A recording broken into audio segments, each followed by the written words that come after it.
My dearest friend, how are you? I am as well as can be expected. I have some sad news though. A few days ago there was some kind of collapse, and some of the ceiling of the cave fell in on me. What scares me is that I was in an off-limits part of the mine. They may not look for me here, but if they do and they find me, I'll be in so much trouble. But I don't think that I'll have to worry about that because I'm not sure I'll be getting out of here. I don't mind so much. I've been working in the mine for about 3 weeks now, and I'm really proud that I can send money home, but it's pretty tough work, and so far, you're the only person that's really been nice to me. Plus, I have some nice company down here. There's some friendly, kinda creepy crawlies, and some books I brought from home that I was taking to the rec room. If you think about it, I was really quite lucky I had all this stuff with me. Otherwise, I'd be bored stiff. As it is, I have Shakespeare, Bront, Nietzsche's, or, I always forget how to pronounce that guy's name. Nietzsche? Perfect bedtime reading, although I suppose I might be trapped here long enough that I have to read them twice. I always used to ask my mom how long people survive without food and things. I read how some people can survive underwater for over 5 minutes, and some people can last in the desert for weeks, but she always said you had 3 minutes of air, 3 days of water, etc. I suppose I'll probably find out soon enough. I guess if I had to, I could find food around the place. Like I said, there's all sorts of creatures here, but they're better off as my friends than my lunch. I wonder whether I shall starve to death or go cave crazy first. Neither sounds too much fun, I guess, but if I had to choose, I'd say I'd want to go mad. It sounds like an adventure. Tom Redwood, proper mine worker, December 1970. He's been down here for 30 years, and he was age 14. No wonder he went insane. No wonder he went insane. Alright, Red. I'm sorry for misjudging you. I thought lots of things about you, but apparently they were all wrong.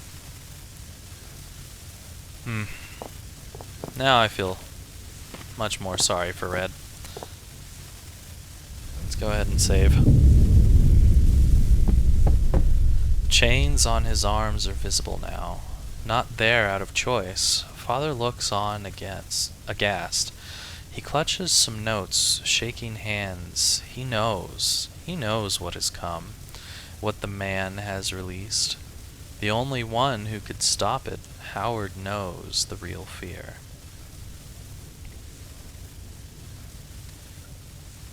And apparently just the same message again. Alright then. Huh. Don't know why that's still making a noise. A hole. Interesting. Jesus, from the stench, I think this may have been his toilet. Ugh. Well, maybe that'll burn it out. That is weird. Also weird. Yeah, he definitely went crazy down here. No wonder he was getting hungry. What a final meal, rationed slugs. Still, knowing Red, perhaps he enjoyed them. Nasty. How many hours did he spend with his neck in this noose, just trying to end it all?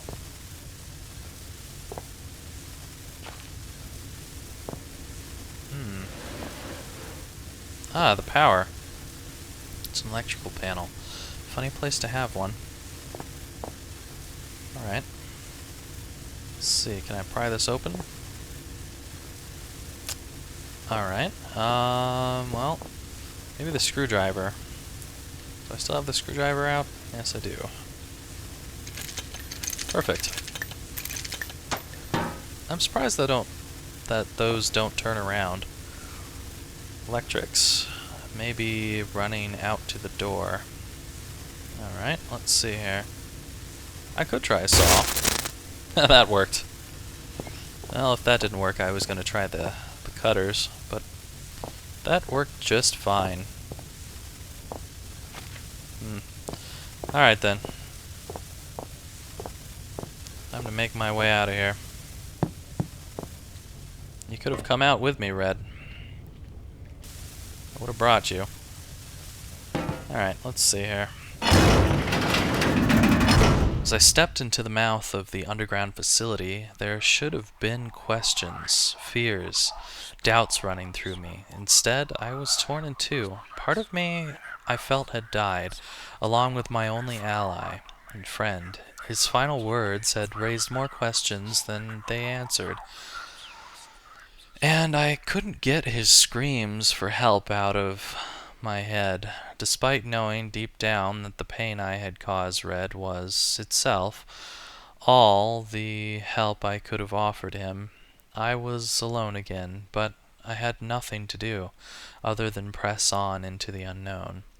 If I'd felt so bad about Red, I should have listened to him, and stayed where I was. I would trade his fate 100 times for my own. The other side of me was looking forward to what might await me in my continued journey. I felt sure that I would soon find some clue or other to my father's fate, and that he was inextricably linked to everything that was happening. I also couldn't help but suspect that everything I had seen up until that point was just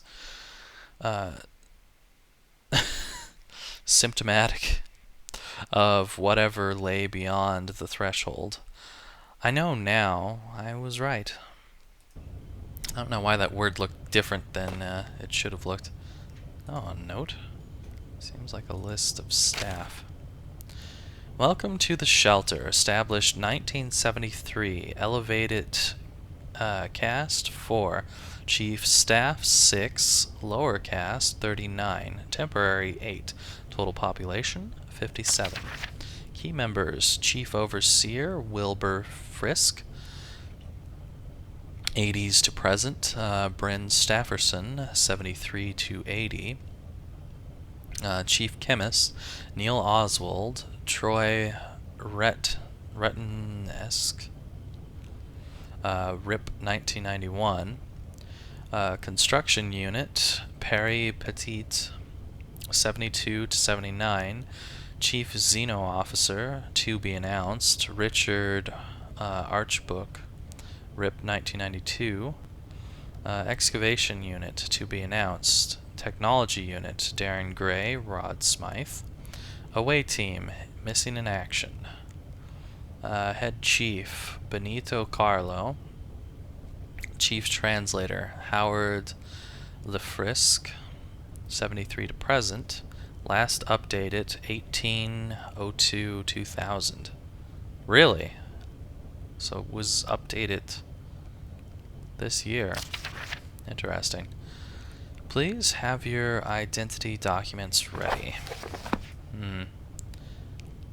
Hopefully I don't need any identity documents. What's this? It's like another bit of power here. A hose of some sort. The exit is that way? Well, there is no exit. I've been that way.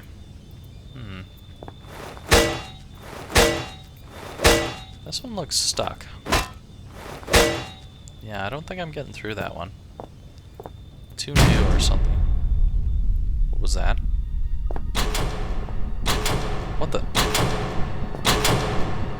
Oh my. What is going on here? Slam shut behind me. What's going on here? My flashlight won't work. How about this? What's going on here? Locked. Locked. Oh my! What the? With that, the man who had first ascended into the mine was no more, and so began my next chapter.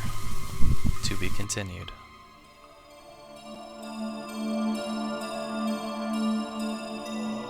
Well, that was a very abrupt ending. I have to say that it was a pretty good game, not for the monsters that were there, because that was very limited. Really, it was just a dog, a worm, and the spiders. I kind of wish there was more, but nothing really there. I'm kind of happy with the end, kind of not happy with the end, because I wanted to see more, I wanted to find out answers, and it just really leaves me with questions. I really did like the puzzles in this game, though. It was a lot of fun to go through the puzzles, but I would have liked there to be more.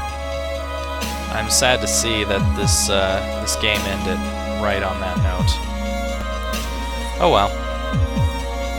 It was definitely fun to play this, and that will be the end of this Halloween special of Let's Play Penumbra Overture Blind. And hopefully we'll be seeing some more episodes of Penumbra in the future. And you can also see whatever I'm going to do next, and some exclusives probably coming up on GameAnyone.com. So, hope to see you guys later, and bye for now.